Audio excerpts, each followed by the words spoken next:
I guess, first question, what inspired you to write this wonderful book? Well, as you know, authors can get book ideas from a number of sources, maybe issues of the day or uh, current items in the news. And one way also is serendipity, which is what happened with this book. Um, I was idly looking through a list of prominent Canadians by occupation, and which was alphabetical, so actors and architects. And I found the name of Francis Mawson Rattenbury, the famous architect in this book, near the top of the list. And I wondered why, because alphabetically he should have been at the bottom. So I looked him up, read the story that he had been murdered, which was tragic, of course, but from an author's point of view, I went, yippee. And I'd been to Victoria, so I was familiar with the two most famous buildings he designed, the Parliament buildings and the Empress Hotel in Victoria. And in the book, he's not a well-liked figure in Victoria, it seemed. He seemed very underhanded in some of the things that he did, and did that kind of necessitate his eventual move to England? Uh, no, the reason he had to move to England was that let me just say that he was a very gifted architect, and as you say, he was not a very nice human being. And he had married the ward of a boarding house owner whom he got pregnant, and in those days, that was the proper thing to do, to marry.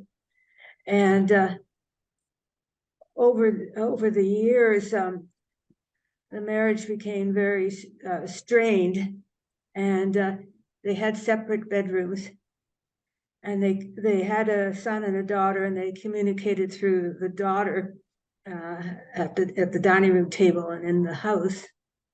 And it was a very nice house which he had designed, and neither he nor his wife wanted to leave it.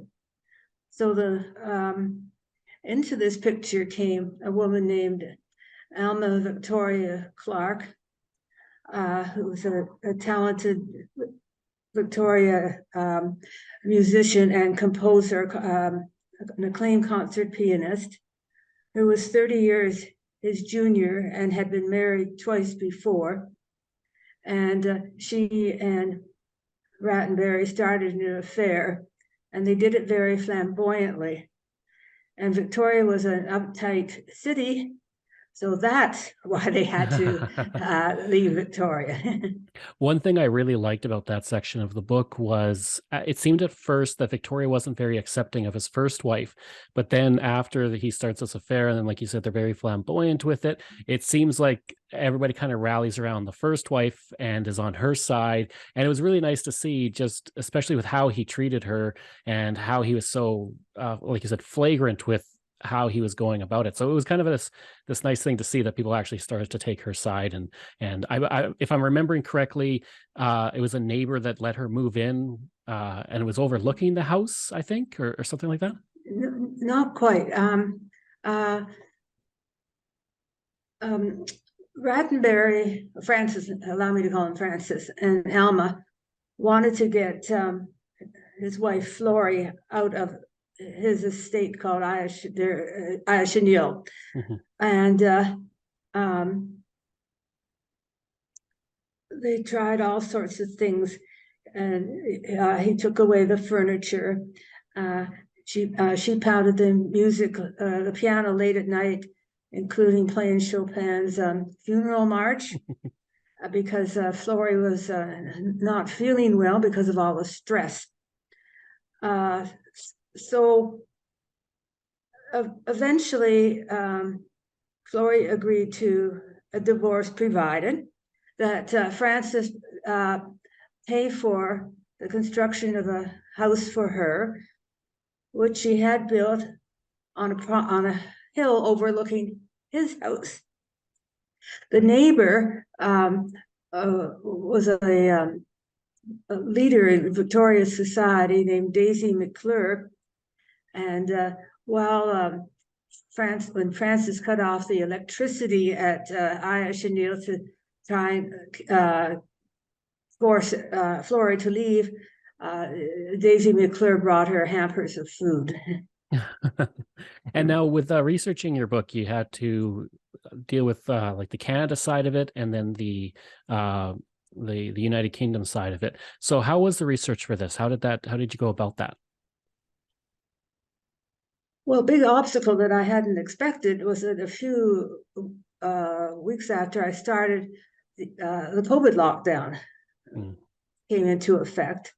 And therefore, I couldn't get to libraries and archives, which you need for this kind of book. So I had to circumvent that problem. One thing that helped was that the transcript for the trial is online, which shows that there's still interest in the affair. And I was able to get some other things online, and then there was a lot of writing to various places, and they nicely replied. And when you're writing the book, or I guess when you first started, because you mentioned that you were kind of looking through a list, and then you saw his name, was it kind of like peeling an onion? You learn that, okay, he designed the Empress and the Parliament building in Victoria, and then the whole thing with his first wife and Alma, and then his life in England, and then his murder, and then the love affair between Alma and George, and all of that. Was it just kind of like you're just constantly learning these new things, and it just got more and more interesting for you? Yes. Mm-hmm. So then in England, they settle into their life, and would you say it seemed at times when I was reading it that they had kind of a loving relationship at times? Like as time went on, it seemed that maybe it wasn't the case, but even in the last moments when they're out on the patio and she's sitting with her husband before she goes in and before he's hit in the head with the mallet, it seemed like there was kind of a mallet and almost an understanding between the two. Because I can't imagine that he didn't know what was going on in the house between George and Alma. Well, that's debatable, but I would say that they had a sort of a platonic relationship, because Francis had become impotent, and he was also turning deaf, and he had a separate bedroom downstairs, and he spent much of his time drinking himself into a drunken stupor, and she had a bedroom upstairs. But they still, they still spent evenings together. Let's say he would be playing cards and she would play the piano. They had a little son named John, who would sort of cavort around the room while she played the piano. But she was a young woman, and she had sex desires. How would you describe their life in England after they left Victoria or left Canada? I guess it wouldn't be say that they were I guess they were kind of upper class, but not like upper class, in some, like some people in England. But how would you describe their life in England overall? I would say it would have been an adjustment, because in Victoria, they had lived in a big estate. In England, they lived in Bournemouth, which is a retirement and seaside resort, and in a much smaller house.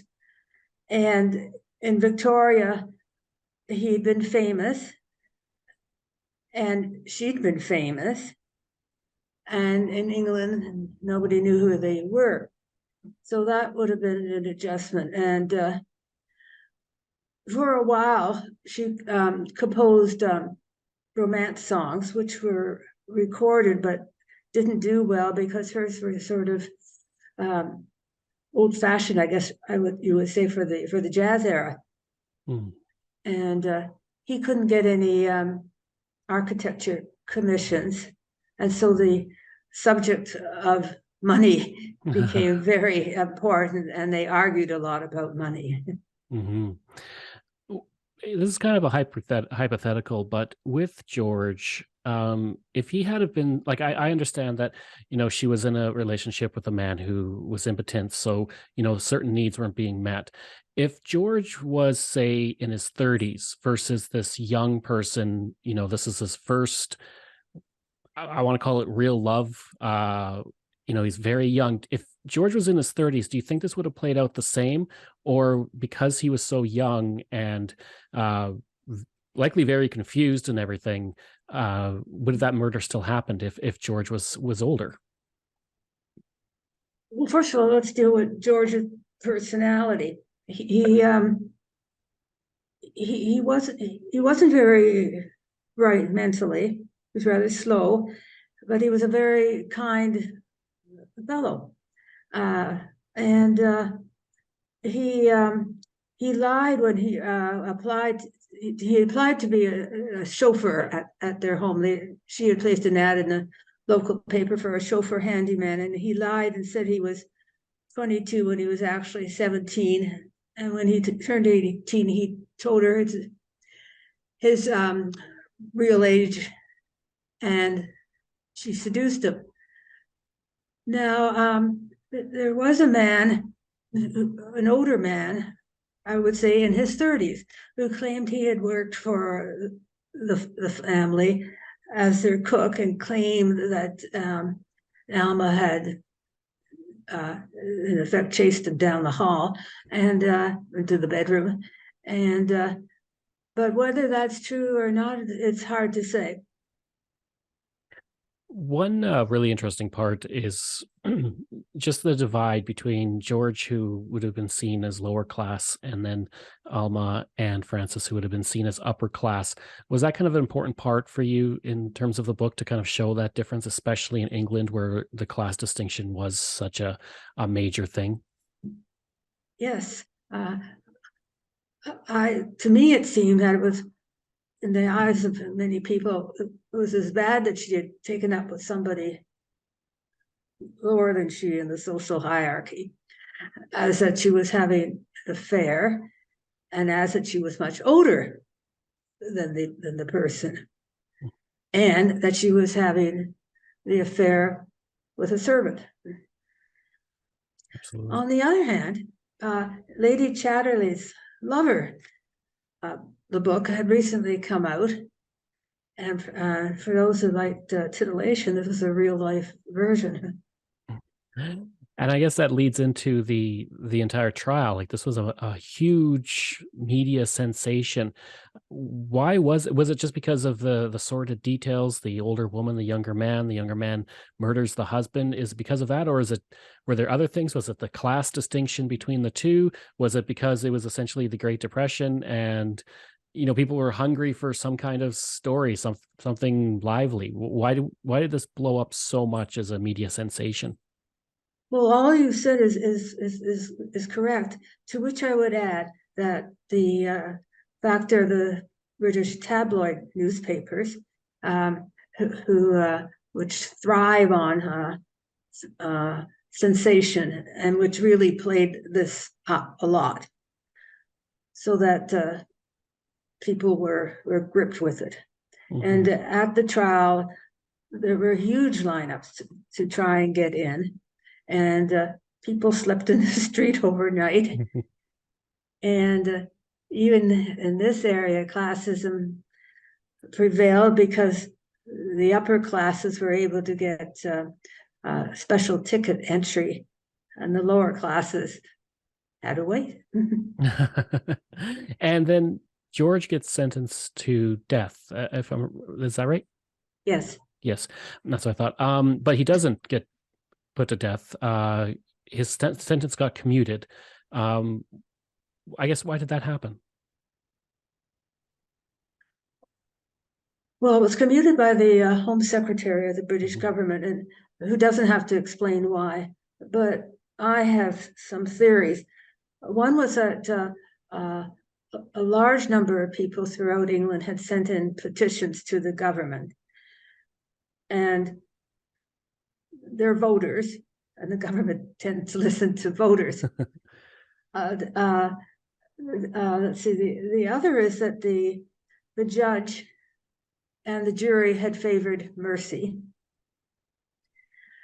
And the third theory that some people say is that it was felt there had just been enough tragedy because Alma had committed suicide, thinking that George was going to be executed.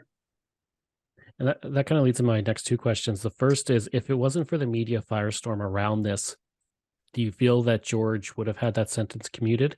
Or if it was just, a regular trial that nobody noticed for whatever reason, would he have been put to death, like you said, without people writing in and voters pushing for mercy? Well, to go back, the judge and the jury Right. Thought there should be mercy, but the death sentence was appealed to a higher court and rejected. But then a few days later, his sentence was reprieved. So it may or may not have been due to the petitions. Mm. And then with Elma, I guess why? Why did she went down to the river and committed suicide? She still had her son. I understand she lost her husband, and her lover was now in jail. But why do you feel she did commit suicide? I think in a way, although she would never have married George because of the class distinction, that she was very fond of him. And she felt if he was going to die, then she would too. And I don't know how clearly she was thinking at the time. And so she did. And as you said, she went to a riverside and she had bought a big knife and she stabbed herself 6 times in the chest and fell into the water dead. But her 2 children she had 2 children. She'd had a child by a previous marriage, were very young. So it was very, very tough on them. If George's sentence had been commuted earlier, or if it wasn't the death penalty to begin with, do you feel like she would have committed suicide knowing that he would eventually be released? And I mean, he was a young man, so being released, he's not going to be getting released at like 70. He'd still be released as a relatively young person. But when she committed suicide, like you said, there was already a lot of tragedy, and that was possibly one of the reasons for commuting the death sentence. But if George had have just been sentenced to, say, 10 years, do you feel like she still would have done that? It's hard to say. She had hopes of going back to her concert career, but she thought that because of all the notoriety, she wouldn't get any jobs. What do you think? I don't think she would have. I think maybe she would have held out some hope for George, knowing that he would have been